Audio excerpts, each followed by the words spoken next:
For years, Western officials have warned about the possibility that Iran might attempt to booby-trap the strait during a crisis.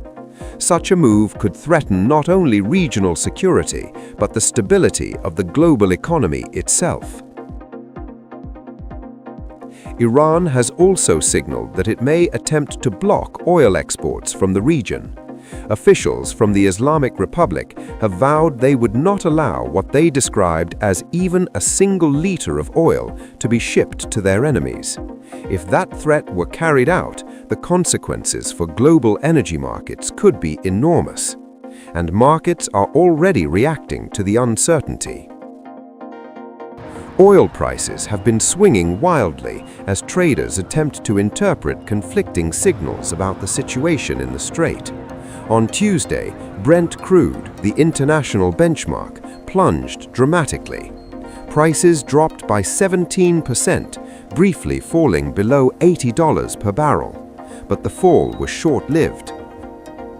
Oil prices quickly rebounded toward $90 after U.S. Energy Secretary Chris Wright posted a message on social media. In that post, Wright claimed the U.S. Navy had escorted an oil tanker safely through the strait. The message suggested that shipping might still be moving through the corridor under naval protection, but the post was quickly deleted. Yes, I was made aware of this post. I haven't had a chance to talk to the Energy Secretary about it directly. However, I know the post was taken down pretty quickly, and I can confirm that the U.S. Navy has not escorted a tanker or a vessel at this time, though, of course, that's an option the President has said he will absolutely utilize if and when necessary at the appropriate time. That sudden reversal only deepened confusion across energy markets. Traders were left scrambling to understand whether the situation in the strait was stabilizing or deteriorating. Then came another twist. Oil prices dropped sharply again early on Wednesday. This time, the market reaction followed a report from the Wall Street Journal. According to the report, the International Energy Agency is considering releasing emergency oil reserves, and not just a routine release.